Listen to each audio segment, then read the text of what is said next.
नमस्कार दोस्तों, आज अपना नेक्स्ट टॉपिक चलता है राजस्थान एकीकरण। राजस्थान एकीकरण में से अपने डब्ल्यूओ और एग्रीकल्चर सुपरवाइजर जो भी एग्रीकल्चर की जो भी वैकेंसी आती है उसमें एक या एक क्वेश्चन पूछ लिया जाता है। दोस्तों सबसे पहले अपन बात करते हैं राजस्थान एकीकरण की। राजस्थान एकीकरण क्या 1847 में सरदार वल्लभ भाई पटेल और बीपी पाल मेनम के प्रयासों से कंप्लीट रियासतों का एकीकरण हो चुका था। लेकिन जो 3 रियासतें ऐसी थी उनका एकीकरण नहीं हुआ, उनका रियासत नहीं होती। एक तो थी दोस्तों क्या थी, जूनागढ़, एक थी हैदराबाद और एक थी कौन सी, अपने जम्मू कश्मीर। जो जूनागढ़ है वहाँ को तो क्या करवाया गया, पुलिस कार्रवाई से करवाया गया। और दूसरी थी कौन सी, हैदराबाद के वहाँ के क्या करवाएगी दोस्तों, वोटिंग करवा के करवाएगी। और जो तीसरी रियासत थी कौन सी, जम्मू कश्मीर, वहाँ का क्या था, तत्कालीन शासक था हरि सिंह। और तत्कालीन शासक कौन था दोस्तों, हरि सिंह, उसके हस्ताक्षर करवाई गई। अब इसके बाद में सरदार वल्लभ भाई पटेल है। सरदार वल्लभ भाई पटेल है वो क्या थे, भारत के लोहा पुरुष कहलाते हैं। राजस्थान के जो लोहा पुरुष कहलाते हैं वो कौन कहलाते हैं, सेठ दामोदर दास राठी कहलाते हैं, वो राजस्थान के लोहा पुरुष कहलाते हैं। और सरदार भारत का जो बिस्मार कहलाते हैं वो भी कौन कहलाते हैं, सरदार वल्लभ भाई पटेल कहलाते हैं। फिर इसके बाद में 1939 में एक लिथविको नामक साइंटिस्ट थे, उन्होंने कहा कि यार एक जो अपना जो एकीकरण है उसको एक समूह में जोड़ दिया जाता है। फिर इसके बाद में जो कोटा का शासक था भीम सिंह, उन्होंने कहा कि नहीं, इसको तो हाड़ौती संघ में जोड़ दिया जाता है। हाड़ौती जो बोली जाती है, ध्यान रखना दोस्तों, कोटा बूंदी झालावाड़ वाला जो क्षेत्र होता है वहाँ पे हाड़ौती बोली जाती है। जो सूर्यमल मिश्रा थे उनकी जो रचनाएं की गई थी वो हाड़ौती बोली में की गई थी। हाड़ौती है वो किसकी उपबोली है, ढूढ़ाड़ की उपबोली मानी जाती है। इसके बाद में अपन बात कर रहे थे, वहाँ पे आते हैं राजस्थान एकीकरण है वो 3 चरणों में कंप्लीट, तो 7 चरणों में कंप्लीट हो गया था। इसके 3 ठिकाने थे, लावा कुशलगढ़ और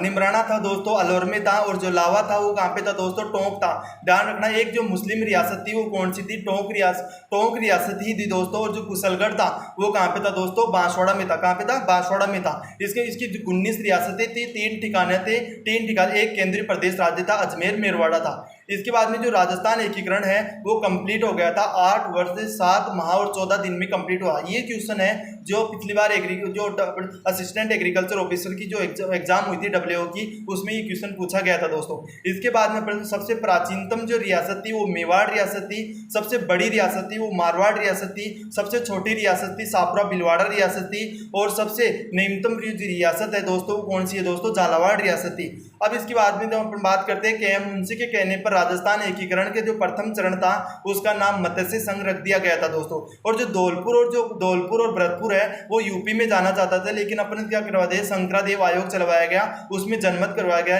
वोटिंग करवाई गई। फिर इसके बाद में जीतने के कारण उसको क्या कर दिया गया दोस्तों, राजस्थान में छोड़ दिया गया।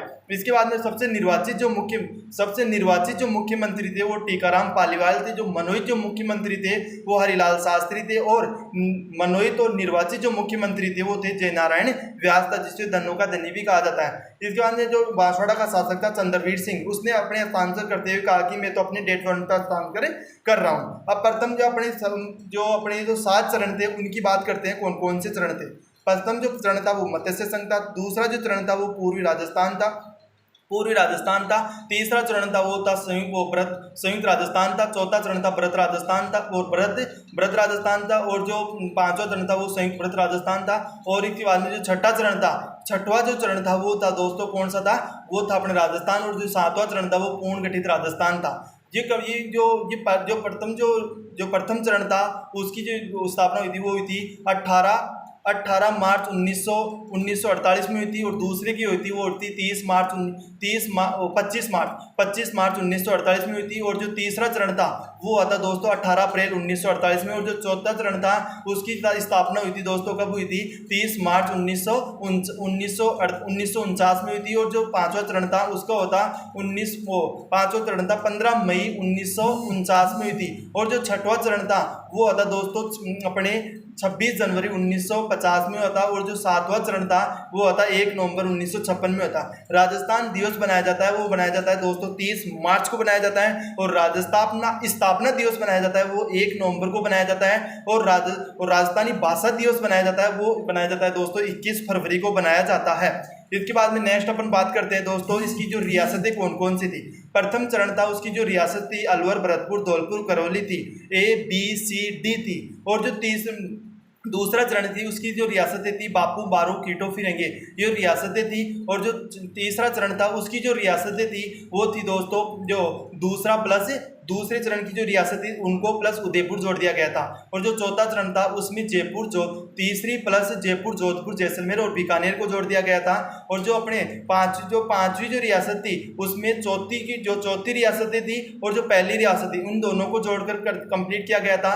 और जो छठवीं रियासत थी उसमें आबू देलवाड़ा सिरोही को छोड़कर कंप्लीट रियासतों का एकीकरण हो चुका था दोस्तों। फिर इसके बाद में जो सातवीं जो रियासत उसमें आबू देलवाड़ा जोड़ दिया गया था। किसके प्रयासों से? अपने राजस्थान का जो गांधी कहलाता है, कौन कहलाता है? गोकुल भाई भट्ट को राजस्थान का गांधी कहलाता है। ये हातल सिरोही से थे, उनके प्रयासों से क्या कर दिया था? आबू देलवाड़ा को जोड़ दिया गया था। ओके दोस्तों, इसके बाद में अपन बात करते हैं कि इनके उद्घाटनकर्ता कौन थे। प्रथम चरण था उसके उद्घाटनकर्ता था गाडविन, दूसरे चरण का भी गाडविन था, तीसरे चरण का जो था वो था दोस्तों नेहरू था, और जो चौथा चरण था उसका नाम वो थे पटेल थे। इसके बाद में पटेल ही थे दोस्तों। फिर इसके बाद में अपन बात करते हैं कि प्रधानमंत्री की बात करते हैं कि प्रथम चरण का प्रधानमंत्री कौन था? प्रथम चरण का था वो था शोभाराम कुमावत था, दूसरे चरण का था गोकुल आसवा, तीसरे चरण का था माणिक्यलाल वर्मा, चौथे चरण का था हीरालाल शास्त्री, और पांचवें चरण इसके बाद में हीरालाल शास्त्री रहे थे।